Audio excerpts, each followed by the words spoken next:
Mga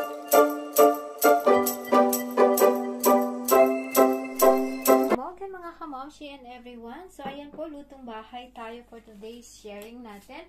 And ito po yung ating chicken na balon-balunan mga kamamshi. So, ayan, nakat ko na siya into small. And yung style nito mga kamamshi maglinis is dapat hugasan muna, i-massage muna sa asin, tapos hugasan ng mabuti mga kamamshi. And ito na po yung ating mga pangpasarap, yung ating sugar, seasoning, pepper, salt,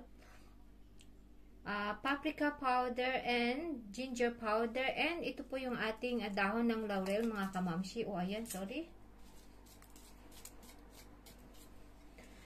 So, tapos add natin yung ating soy sauce. Add natin yung ating onion. Tapos yung ating garlic powder. Tapos yung ating soy sauce. So, ayan. After nyan, i-mix lang natin mga kamamshi.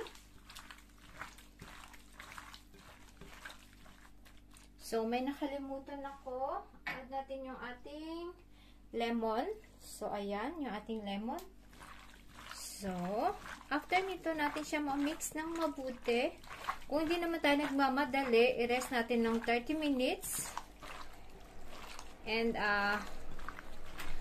pag nagmamadali na talaga, so 20 minutes, okay na po yan mga kamamshi. So, i-cook na natin. So, ganyan is okay na po. So, i-rest na muna natin mga kamamshi. So, ayan mga kamamshi, mag-ready na tayo. So, olive oil yung gamit ko. Pwede ding normal na oil mga kamamshi. Add natin yung ating ginger, saka yung ating maraming garlic. So, yun lang. So, ayan, medyo nag-brown na siya. Add na natin yung ating marinated na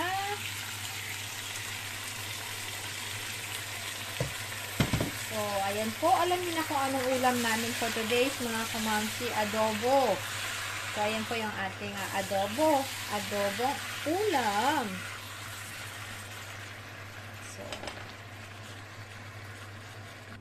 So, ayan, i-cover natin po para madaling lumambot. So, ayan po mga kamamshi. Hindi na po ako naglagay ng water. So, ayan po talaga yung kanyang water. And syempre, mag-add tayo ng vinegar natin, tsaka yung ating cube. And, mix natin uli.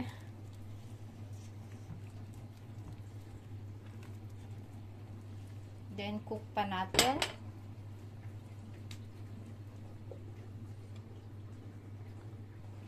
So, ayan, ilagay natin yung ating chili. Meron pa kaming isa. So, ilagay lang natin dyan.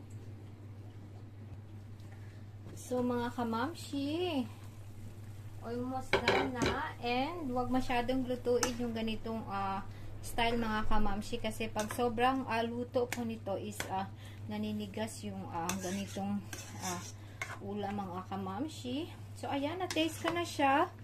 Okay na. And, ganito na siya mga kamamshi.